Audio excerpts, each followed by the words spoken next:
Human history is often told as a story of constant progress, each generation building on the last, each century advancing further than the one before. But that story is incomplete because history also shows something else, something far less comfortable. Humanity has forgotten things, important things. Knowledge that once existed was used and was understood, and then disappeared. Not because it was wrong, but because the systems that supported it collapsed. To understand how knowledge can be lost, we first need to understand how fragile it really is. Knowledge does not survive simply because it exists. It survives because it is copied, taught, and transmitted. When those systems fail, knowledge fades, sometimes faster than we expect. In the ancient world, knowledge was concentrated.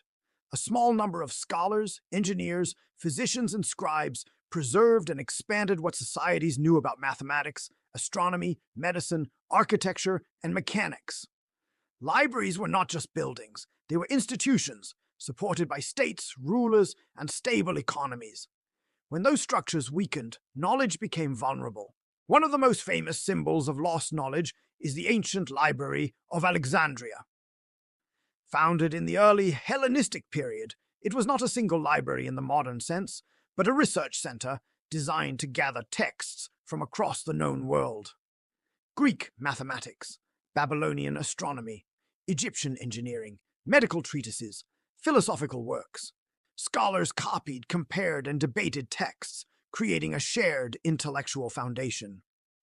What happened to the Library of Alexandria is still debated by historians. There was no single dramatic moment when all knowledge burned at once. Instead, it likely declined through centuries of neglect, political instability, and shifting priorities. Funding dried up, scholars left, texts stopped being copied, and when copying stopped, knowledge began to vanish. This pattern repeated across the ancient world. In the Western Roman Empire, administrative collapse had direct consequences for education and literacy. Roman infrastructure had supported schools, archives, and bureaucracies. As cities declined and trade networks fractured, maintaining education became increasingly difficult. Fewer people learned to read, fewer texts were copied.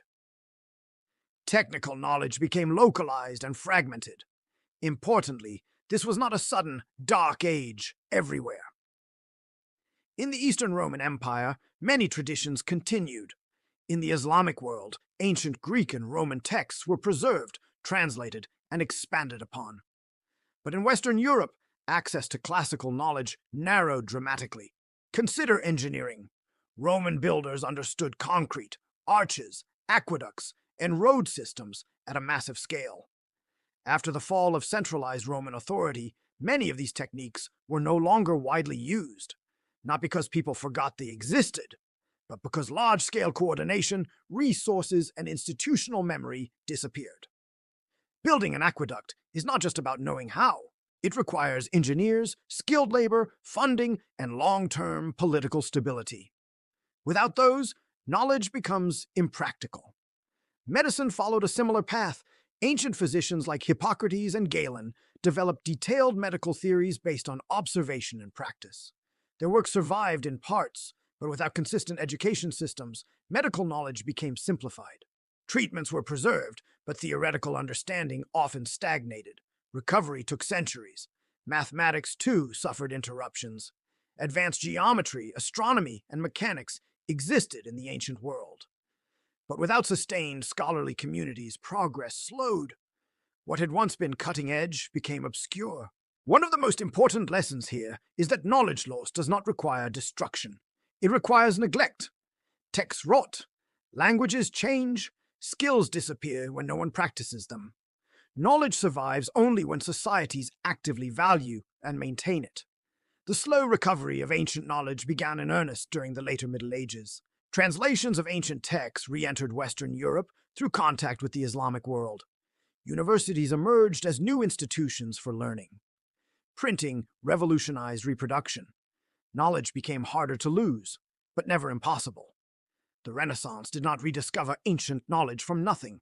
It rebuilt connections that had been broken, and even then, recovery was partial. Some ancient works are lost forever. known only through references in surviving texts. This history forces us to confront an uncomfortable truth.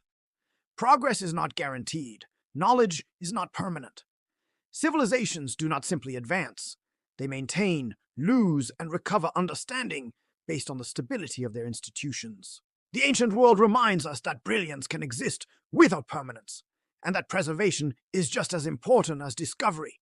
That is why historians study lost knowledge, not to romanticize the past, but to understand how fragile understanding really is. Because the greatest risk to knowledge is not ignorance, it is forgetting how easily it can disappear.